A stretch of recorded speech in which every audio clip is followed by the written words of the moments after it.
Assalamu alaikum. I am Dr. Sania. Today our topic is intercostal nerve and vessels. Nerves of thoracic wall. The 12 pairs of thoracic spinal nerves supply the thoracic wall as they leave the intervertebral foramina in which they are formed.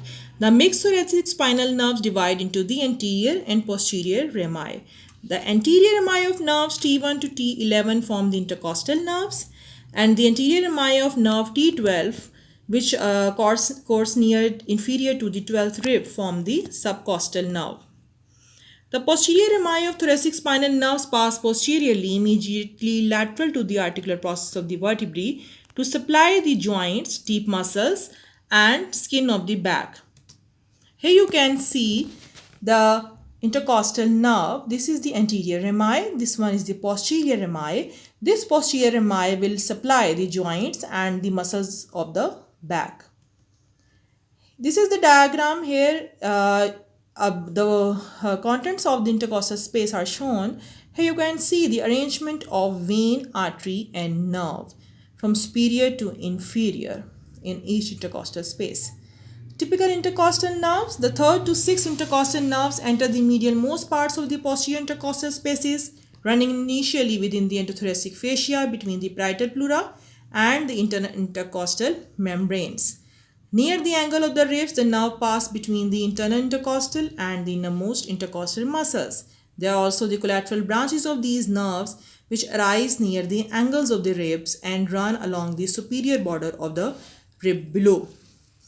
Here you can see the innermost intercostal muscle and the internal intercostal muscle. This nerve near the angle will run between these two muscles. In this diagram, you can see the collateral branches.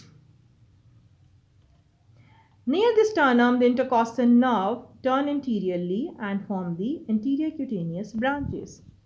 In this diagram, you can see this is the sternum and here is the anterior cutaneous branch. Through its posterior ramus and the lateral and anterior cutaneous branches of its anterior ramus, most thoracic spinal nerves supply a strip-like dermatome of the trunk extending from the posterior median line to the anterior median line. Then the branches of the typical intercostal nerves. Number 1 is the rami communicants. Rami communicants, they connect each intercostal nerve to the ipsilateral sympathetic trunk. They are presynaptic and the postsynaptic fibers. Presynaptic fibers will leave the initial portion of the anterior ramus of each thoracic spinal nerve by means of wide communicating ramus and pass to the sympathetic trunk, while postsynaptic fibers will be distributed to the body wall and the limbs pass from the ganglia of the sympathetic trunk via gray rami to join the anterior ramus of the nearest spinal nerve, including all intercostal nerves. Here you can see the rami communicants through which the intercostal nerve is connected to the sympathetic trunk.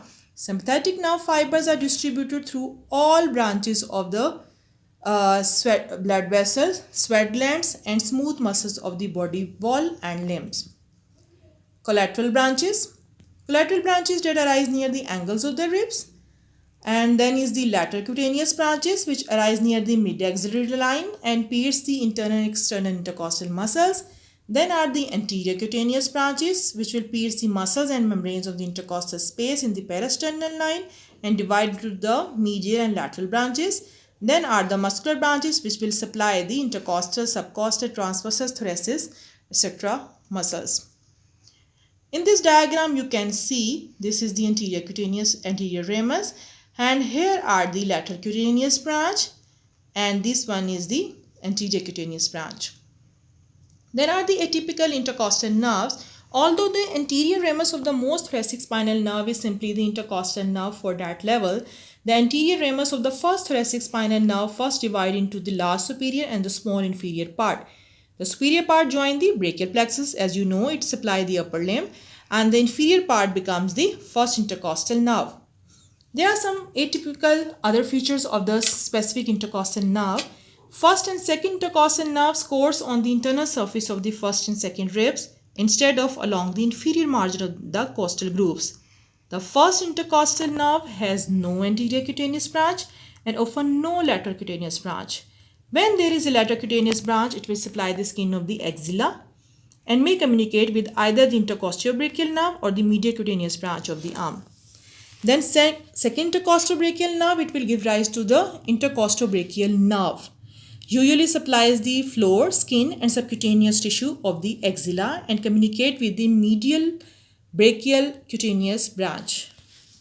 7 to 11 intercostal nerves, after giving rise to lateral cutaneous branches, cross the costal margin posteriorly and continue on to supply abdominal skin and muscles. The intercostal arteries. There are mainly 3 arteries, one large posterior intercostal artery and a small pair of anterior intercostal arteries. The posterior intercostal arteries. Of the first and second intercostal space arise from the superior intercostal arterial branch of the costocervical trunk of the subclavian artery, and of the third to 11 intercostal artery will arise from the thoracic aorta. In this diagram you can see this is the costocervical trunk. In the first and the second intercostal spaces, the posterior intercostal arteries will arise from the superior intercostal artery, which is a branch of the costocervical trunk, and in the 7 to 11 intercostal space these will arise from the thoracic aorta. This is the aorta. All give off the posterior branch and a small collateral branch, and close to the angle of the rib the arteries enter the costal grooves where they lie between the intercostal vein and the nerve. There are also the terminal and the collateral branches that anastomose anteriorly with the anterior intercostal arteries. Then anterior intercostal arteries, their origin is internal thoracic and the musculophrenic arteries. These pass between the internal and the innermost intercostal muscles and supply the intercostal muscles, overlying skin and parietal pleura. Here you can see the internal thoracic artery and their branches, and these are the musculophrenic arteries from where the remaining arteries will arise. And these musculophrenic arteries are the terminal branches, one of the terminal branch of the internal thoracic arteries. Then are the veins of the thoracic wall. The internal costal vein, the intercostal veins accompany the intercostal arteries and nerves and lie most superior in the costal groove. There are 11 posterior intercostal veins and 1 subcostal vein on each side. The posterior intercostal veins anastomose with the anterior intercostal veins. As they approach the vertebral column, the posterior intercostal veins receive a posterior branch which accompanies the posterior ramus of the spinal nerve of that level, and an intervertebral vein draining the vertebral venous plexus associated with the vertebral column. Most posterior intercostal veins 4 to 11 end in the azygos or hemiazygous vein, and the most intercostal veins of the first intercostal space usually enter directly into the right and left brachiocephalic vein. The posterior intercostal veins of the second and third intercostal spaces unite to form a trunk, the superior intercostal vein. Here you can see this is the azygous vein and this one is the hemiazygous vein. The first will enter into the brachial right and left brachiocephalic vein. Then 4 to 7 will enter into the azygous vein and the remaining into the hemiazygous vein. Intercostal nerve block. Local anesthesia of an intercostal space is produced by injecting an anesthetic agent around the intercostal nerves between the paravertebral line and the area of required anesthesia. This procedure, an intercostal nerve block, involves infiltration of the anesthetic around the intercostal nerve trunk and its collateral branches. I hope you understand, and thank you.